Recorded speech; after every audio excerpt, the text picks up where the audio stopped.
If you've got a 401k, an IRA, or a pension plan, I've got some really bad news for you. The IRS wants you to think that these so-called qualified plans are the best way to save money for retirement. They induce you to max out your plans by giving you tax breaks right now and allowing your money to grow tax-free over the years. Sounds pretty good, right? Wrong.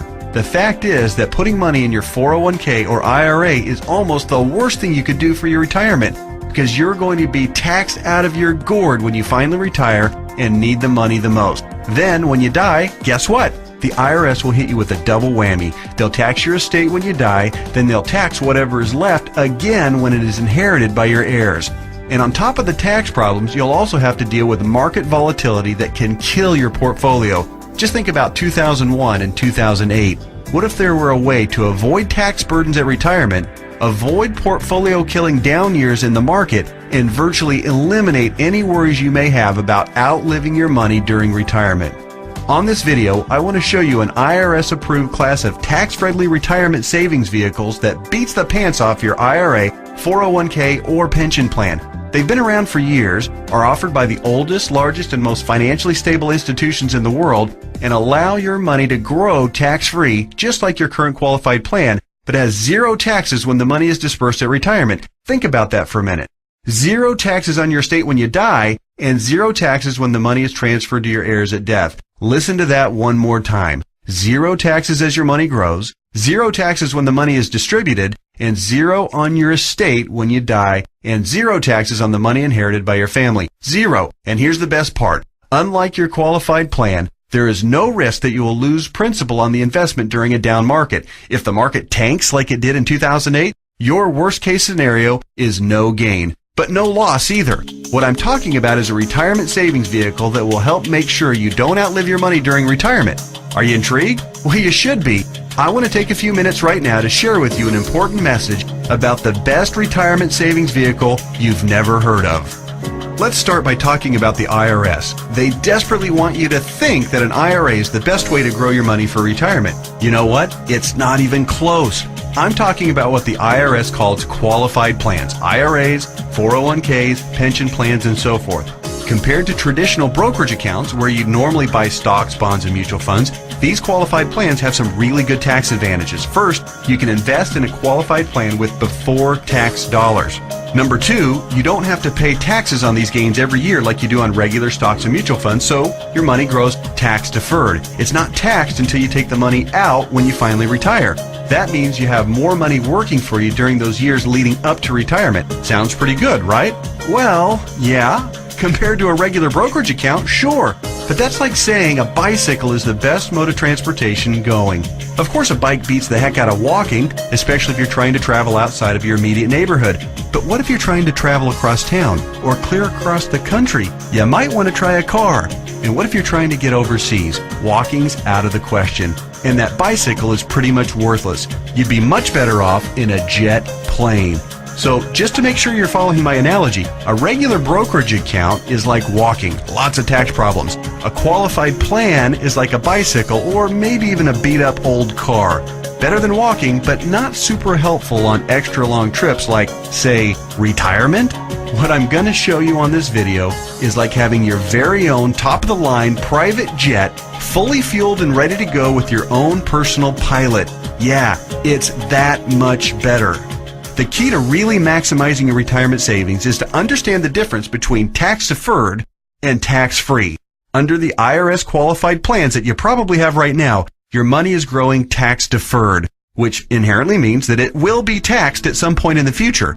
Guess when that point is? That's right, when you retire and need the money the most. You probably won't be working, tax rates will probably even be higher than they are now, and you won't have any IRS-friendly deductions for kids or mortgage interest if your house is paid off, which means that you'll be paying a huge percentage of what you take out to the IRS in taxes, which, of course, reduces the amount that you have to spend for living expenses and lifestyle. Here's another way to look at it. Uncle Sam is counting on you to pay more than your fair share of taxes when you retire. Think of how brilliant that is. Let's encourage people to contribute money by giving them a tax break now, then let that money grow tax deferred so we can get an even bigger chunk of taxes from them later. Hey, I'm all for paying my fair share of taxes, but I tell you what, giving the IRS a bare minimum of $33,000 for every $100,000 I withdraw from my qualified plan at retirement, just plain ridiculous. Look, you've paid taxes and you'll continue to pay taxes for your entire working career. Let's keep the government's hands out of our wallets at retirement, okay? For the record, that $33,000 out of every $100,000 you withdraw isn't a worst case scenario either. You realize that, don't you? With the probability that tax rates will rise, it's probably actually a best case scenario. Any right-thinking person can see that the tax rate of 40 or 50% isn't out of the question 15 or 20 years down the road. So let's talk about this so-called jet plane of retirement savings vehicles. You know, the one that beats the pants off a regular brokerage account or qualified plan. Before I tell you exactly what it is, let me show you some of the major advantages it holds. First, tax-free accumulation. Just like a qualified plan and way better than a brokerage account, your money grows year after year without having to pay taxes on the annual gains. Compound interest can then work its magic, which allows your money to grow bigger and faster. We don't need to have a discussion about compound interest, do we? If you're not familiar, just go to Google and type "the greatest miracle of growing money ever known to mankind" and find out about the greatness of compound interest. Second, tax-free distribution. Here's where your current qualified plan starts to look really bad. When you hop on board the jet plane of retirement savings vehicles, your money not only grows tax-free, but you can also actually distribute the money at retirement tax-free. That means that on the same $100,000 distribution I just talked about, you keep all of it, regardless of the then current tax rate. 30% tax rate? You won't care. You'll pay no taxes. 40 or 50% tax rate? Let everyone else worry about that. Your retirement savings can be used tax-free. $100,000 means $100,000 to spend, not $67,000 or less. Which do you prefer? Third, tax-free transfer. With a qualified plan or with a regular brokerage account, your money will likely be taxed twice when you pass away. Once on the amount left in the account when you die, and then again when your heirs receive the leftovers as income. Great for the IRS, horrible for your estate. The jet plane of retirement savings vehicle lands smoothly here too. No death taxes, no inheritance taxes. If you've got $1 million in your account when you die, your heirs get the full $1 million. Uncle Sam? Nothing. Transfer tax laws are, however, fairly complicated, and there's some exceptions and some limitations. So ask the qualified advisor who gave you this video to discuss your situation with you. Fourth, no risk of loss of principal. Remember when the stock market lost over half its value in less than 18 months starting in October 2007? Of course you do, because your portfolio probably lost half its value or more during that same time too. Did you start having nightmares about being 82 years old and still working part-time at Walmart just to keep food on the table? Your qualified plan has no way to protect you from that kind of market volatility and downside losses. Ouch! Not true with the jet plane of retirement savings vehicles. The principal in the account never loses altitude. When structured properly, there's no chance it will lose any principal. Not a dime, not a penny, nothing. If you'd been on board with this in October 2007, your portfolio would probably look a whole lot prettier right now. I'll explain why and how in just a minute. Fifth, dramatically reduce the chance of outliving your money during retirement. Survey after survey show that baby boomers' number one fear about retirement is outliving their money. And hey, you know what? That's a perfectly reasonable fear if you ask me. If you have $1 million saved and you retire at age 65, that's pretty good if you only plan on living until you're, say, 70 or 75, and if you don't have any significant medical issues. But how do you stretch $1 million, or whatever amount you end up having saved by the time you retire, for 15 or 20 or 30 years, especially given the increase in cost of living and the likelihood of needing specialized care if you do end up living into your late 80s or 90s? Not to worry if you ride the jet plane of retirement savings vehicles. When structured and funded properly, it'll keep on paying and paying and paying all through your 70s, 80s, 90s, and even beyond that if you're lucky enough to hit 100. Hey, you're more likely to hit 100 if you're not stressed out over money. Time to get on board. Okay. There are even more advantages, and I'll cover them in just a minute. But first, let me address that question that I know is nagging you in the back of your mind. You're saying to yourself right now, okay, this all sounds great. Everything you've said so far makes a lot of sense, and I'm interested. But hey, pal, what's the catch? We all know that anything that sounds too good to be true probably isn't. Hey, I hear you. Between Enron, Bernie Madoff, and the great stock market meltdowns of the 2000s, A healthy dose of cynicism, skepticism, or both is not only understandable, it's just plain smart. I'll tell you what the catch is, and trust me, it's more like 6 seconds of turbulence on your 6-hour flight to Hawaii on your personal jet plane than a catch. But first, a quick reality check. Just because you've never heard of this before doesn't mean that it doesn't exist, doesn't mean that hundreds of thousands of people aren't already using it, and doesn't mean that all of the advantages that I've talked about aren't absolutely real and sitting there just waiting for you. So, here's the 6 seconds of turbulence catch. Per IRS rules, you have to fund the plan I'm telling you about with after-tax dollars. In other words, you can't deduct the amount you contribute off your current year's taxes like you can with a qualified plan. That means that if you were to contribute $6,000 this year in an IRA versus this retirement savings vehicle, you'd in reality pay an extra $2,000 in taxes this year, assuming a 33% tax bracket. If you're in a lower tax bracket, naturally, your tax savings would be less. That sounds like a drawback, right? Well, actually, no. To understand why funding with after-tax dollars instead of before-tax dollars like you would with a qualified plan is not a drawback, you just need to understand the alternatives. Answer this philosophical question. If you were a farmer, would you rather pay taxes on the small sack of seeds when you purchase them in the spring, or would you rather pay taxes on your entire harvest when you sell it in the fall? Well, do the math. If a farmer bought $1,000 worth of seeds and was taxed at 8%, he'd pay $80. But if the farmer planted those seeds and paid the same 8% of taxes on a $50,000 harvest, he'd pay $4,000 in taxes. 80 versus 4,000. That's a 50 times increase in taxes paid. The same rationale applies to your retirement savings. In fact, the amount of money you save on upfront taxes with a qualified plan, remember, you'd save $2,000 in taxes by making a $6,000 contribution into a qualified plan, okay? Will almost certainly be dwarfed by the taxes you pay at retirement, to the tune of about 10 times at least. Here's why. If your $6,000 grows to $100,000 over the course of the next 30 years, remember the magic of compound interest. This is very reasonable. You'll pay at least $33,000 in taxes on the harvest. We already talked about this earlier. That's $33,000 straight to the IRS right when you'll be needing it the most. Would you rather pay $2,000 in taxes right now or $33,000 at least in taxes later? It's as simple as seeds and harvest. I've said it once and I'll say it again. No wonder Uncle Sam loves qualified plans so much. It's his way of protecting his financial future. Okay. So let me go ahead and draw back the curtain and show you what the jet plane of retirement savings vehicle is. Just do me a favor and hear me out, because I'm going to admit it right now, right up front, it might sound a little, well, boring right at first. That's because it's a life insurance product called Indexed Universal Life Contract, or IUL for short. Stick with me, Skipper. Don't be fooled by any stereotypes of what you may think an IUL is. This is different than any kind of whole life or variable life or universal life plan that you may have heard about or purchased in the past. The fact is, IUL is a lot more about savings than it is about life insurance, although it does do a nice job of providing that too. Hopefully the tax advantages and principal protection advantages I've told you about are clear enough and big enough to keep you interested. But you also need to know that the IUL, when structured and funded properly, beats the pants off of any other kind of retirement savings plan in every comparison category that matters, including growth potential, risk avoidance, liquidity of funds, flexibility of contributions, flexibility of distributions, longevity of distributions, and fees. Everything. Listen, insurance companies, by law and by track record, are extraordinarily conservative.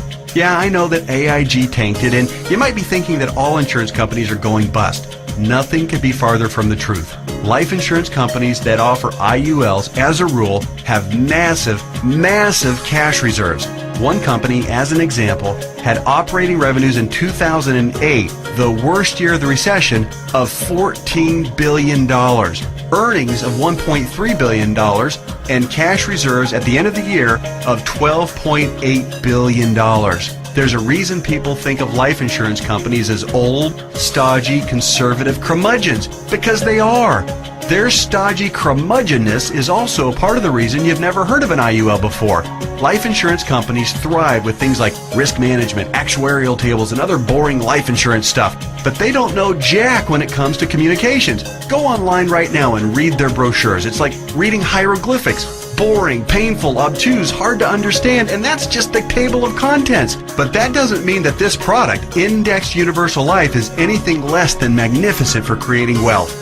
The IUL, Indexed Universal Life, gets its name because it's indexed to the S&P 500, which simply means that it mirrors the growth of the S&P 500, which, for your information, has returned over 9% per year on average for the last 27 years, even with all the crummy years in the 1980s, right after 9/11, and 2007 and 8. Remember that?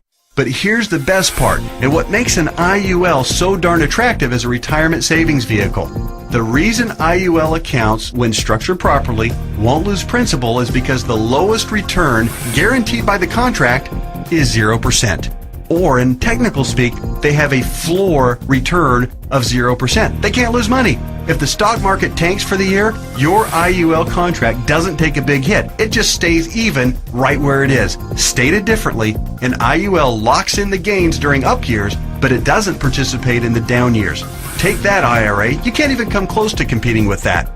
Everyone knows that portfolio losses are killers because you have to double up just to get back to even.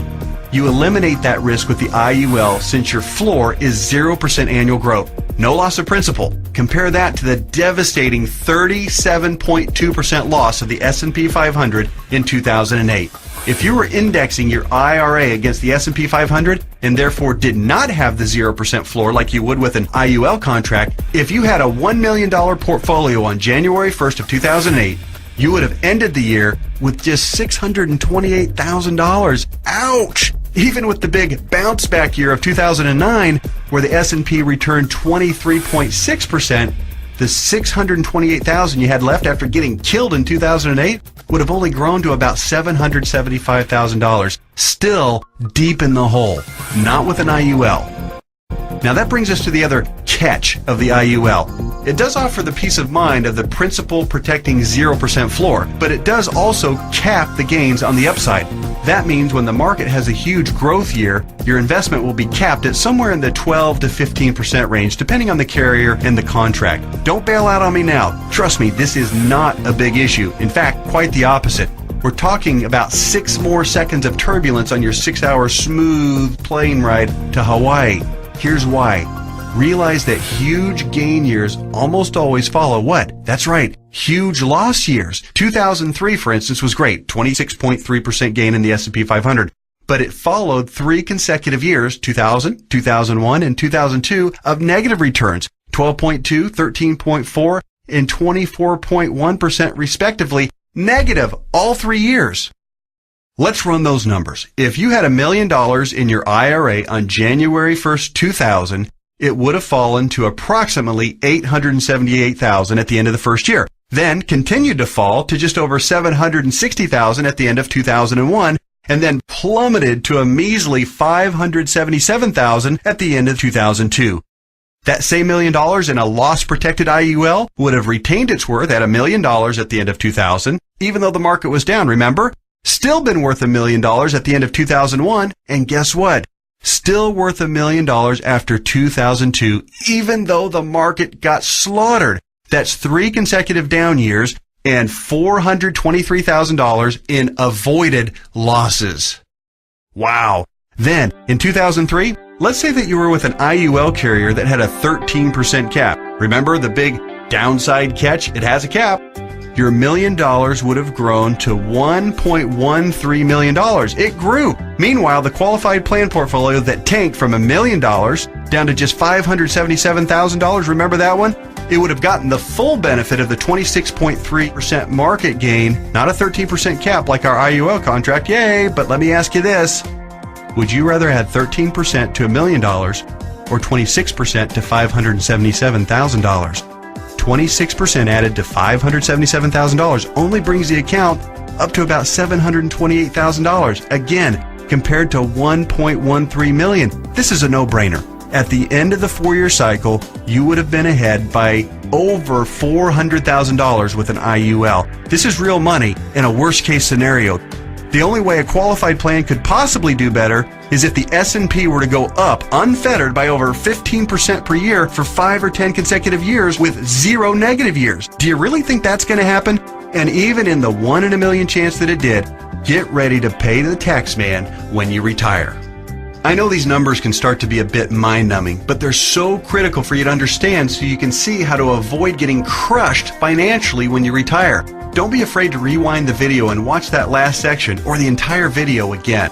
I want to continue with the examples just a little bit further. We stopped our examples at the end of 2003. Remember, the IUL account that started with $1 million had weathered the storm and grown to $1.13 million. The IRA account hadn't done so well and had managed to eke back to $728,000, but only after a really strong 2003. Now, let's look at what happened in 2004, 5, 6, and 7. The S&P gained, in this order, 7.2, 1.2, 12.8, and 1.2% in those 4 years. Your IUL account, since it's indexed to the S&P 500, and since all of the gains were between the 0% floor, remember that, and the 13% cap, your IUL would have taken all of those same gains, 7.2, 1.2, 12.8, and 1.2%. That would take your $1.13 million account right to around $1.4 million by the end of 2007. Pretty good, right? Then, when the S&P got shellacked to the tune of 37% loss in 2008, since the lowest return your IUL account can get is 0%, guess what? The IUL account would have held steady at $1.4 million. No loss. Nice, isn't it? On the other hand, the IRA account would have grown from $728,000 to about $900,000 during those 4 good years, still down by $100,000 since 2000, just in time to get crushed clear back down to $565,000 at the end of 2008. What would you rather have going into 2009? $565,000 or $1.4 million? This isn't a retirement savings vehicle for the ultra-conservative. It's a retirement savings vehicle for the ultra-intelligent. If you think market caps of 12 to 15% are a poor trade-off for a contractual guarantee of a 0% floor, you're just plain crazy. Naturally, past performance isn't an indicator of what will happen in the future, but I think it's safe to say that the market is going to have up years and down years. Protecting yourself from huge losses is one of the primary advantages of the IUL. It's impossible for me to overstate how superior the IUL is compared to your qualified plan. It's not even close.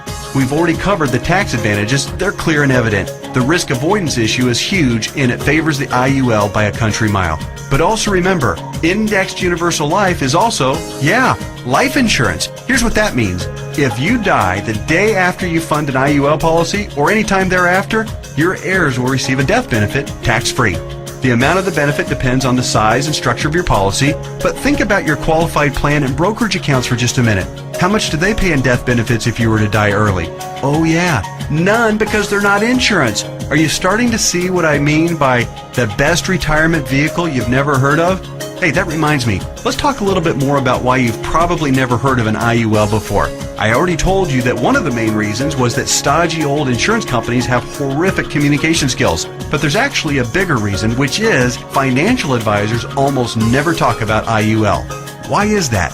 Simple math. Only licensed insurance agents can legally sell you an IUL, and most licensed money managers and brokers are not licensed to sell insurance. In other words, the guy who sells you your IRA can't, by law, sell you an indexed universal life policy. And if he can't sell it, he can't make any money on it. End of story. Your financial planner's motivation is to get you signed up for an IRA or 401k and then make money on you for life as your investment grows. They don't care about your future tax burden. Why should they? Seriously, call your investment advisor on the phone right now and ask about an IUL. Chances are 99% he or she has never even heard of it. And if they have zero working knowledge of how or why it works. How would they know? They don't know insurance products. They like to think they have a corner on the market of helping people save enough money to retire, but they don't. They're selling skateboards, bicycles, or roller skates and pretending like the big, shiny private jet doesn't even exist. The fact is, the IUL is the best possible wealth accumulation vehicle for your retirement. For most people and in most situations, it simply cannot be beat for tax advantages, safety, growth potential, liquidity, and flexibility. Alright, just one more quick topic and then we'll let your licensed insurance professional take over and discuss all the fine point details as they relate to your specific situation. And that topic is the logistics of how the IUL works. It works like a life insurance policy in the sense that you make monthly or annual contributions into your account. You will work with your advisor to determine what the optimal amount is for your situation. It'll vary depending on how many years you have left until retirement, your financial goals for retirement, and your current financial ability. The money you contribute to an IUL, like we've discussed at length, will continue to grow tax-free. Unlike a qualified plan account, you may have access to your money at any time you want or need it without a penalty before or after you retire. That's what's called flexibility. When you do pass away, the balance of the account will be passed to your heirs tax-free, just like with any other life insurance policy. The IUL really does offer the absolute best of all possible scenarios. It's tax-friendly, it's safer than safe, and it gives you flexible access to your money. The next step is yours. You simply need to meet with the licensed insurance professional who gave you this video and discuss your particular situation. He or she will answer all of your questions, I'm sure you have several, and discuss all of your options. You may want to consider watching this video again, this time with a pen and paper handy to jot down any notes or questions you may have. Like anything else worthwhile, there are plenty of details to be covered and there's a bit of a learning curve. But whatever you do, don't do nothing. There's too much at stake. Don't fall prey to what I call the law of diminishing intent. You know what I mean. You intend to make the call and learn more, but you get overwhelmed with 1,000 little urgencies of life and you look up and a few months or even a few years have passed and you haven't done anything. So take one action right now. Set an appointment to meet with the insurance professional who gave you this video. You can do so by either calling the number on the screen or by filling out the form at the website shown on the screen right now. That's it. Do that one thing right now. And take a closer look at the jet plane of retirement savings vehicle, Indexed Universal Life. You'll be glad you did.